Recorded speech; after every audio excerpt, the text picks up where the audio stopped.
Hola, mi nombre es Brenda Lozada y hoy les voy a hablar acerca de la fotografía. La fotografía nace a partir del descubrimiento de algunas sustancias que son sensibles a la luz y la otra es por la aparición de la cámara oscura.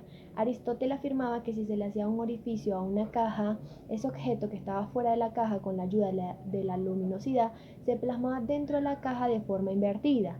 Luego Leonardo da Vinci tomó las ideas escritas por Aristóteles y creó la primera cámara para capturar imágenes, es decir, la cámara oscura. A principios del siglo XIX se tenía en cuenta las sustancias que eran sensibles a la luz y es tomada la primera fotografía exactamente en 1826 por Joseph Niesek. La fotografía fue tomada desde el balcón de la casa de Niesek. Niesek a este procedimiento le llamó heliografía, que significa escritura con el sol. Niesek duraba muchas horas para obtener sus fotografías. Duraba entre 10 a 15 horas. A lo largo del tiempo, en ese periodo, Niesek se consigue en el camino con un productor llamado Louis Daguerre. Daguerre le interesa el invento de Niesek, donde le propone una aliación de trabajo, pero Niesek se niega. Ya en 1829, Niesek se comunica con Daguerre, le acepta la propuesta de trabajo con el fin de mejorar la calidad de la imagen, luminosidad, entre otros detalles. Pero eso no dura mucho porque en 1833 Niesek muere y Daguerre tiene que continuar con el procedimiento. En 1837, Daguerre junto a otro químico elaboran el daguerrotipo, que es una cámara portátil, es decir, que se puede mover de un lugar a otro. El daguerrotipo disminuyó las horas de exposición de luz, que variaban entre 10 a 15 minutos.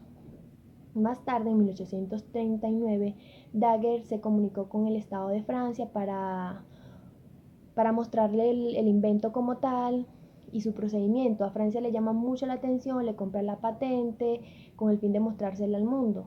Daguerre no se conformó con el dinero que le dio el Estado y salió a un óptico para sacar su primer kit fotográfico.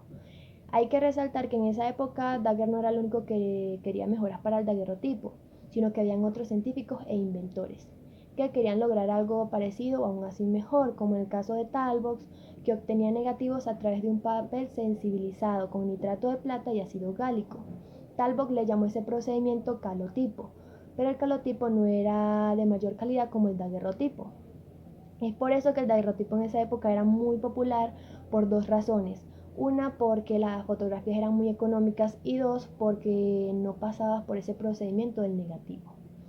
Ya más tarde, en 1840, la fotografía fue mejorando, es decir, el daguerrotipo. Disminuyó las horas de exposición de luz que variaban entre 5 a 10 minutos, se podían hacer retratos. Esos retratos ya se utilizaba un aparato que sostenía a las personas de la nuca para no moverse. De tanta popularidad del daguerrotipo fue disminuyendo, es decir, fue desapareciendo por muchas razones o causas. Una de esas es porque la caja, o sea, el aparato como tal era muy costoso, es decir, la cámara, que equivalía como a 100 salarios mínimos en Francia. La segunda razón es porque era un positivo directo, es decir, no se podían sacar copias. La tercera razón es porque las sustancias que utilizaba el daguerrotipo eran tóxicas para la salud. Como fue disminuyendo el daguerrotipo, vino ahora otra vez el calotipo en una versión mejorada, que se llamaba colium húmedo, es decir, que mientras estaba húmedo se podían sacar copias de la fotografía. Ya en 1860 la fotografía es considerada como una herramienta, es decir, que los dibujantes la utilizaban para hacer bocetos, los escultores para no tener que pagar todos los días a una chica y las personas para guardar esos recuerdos y bellos momentos que tenían en esa época. Ya más tarde, en 1884, eh, una persona llamada George Eastman saca el carrete de 24 exposiciones y en 1888 Eastman lanza al mercado uno de 100 exposiciones. En este caso era un carrete que utilizaba la cámara, se llevaba a la empresa de Kodak donde la revelaban y se volvió a utilizar otro carrete nuevo. Ya en 1907 se crea la fotografía a color.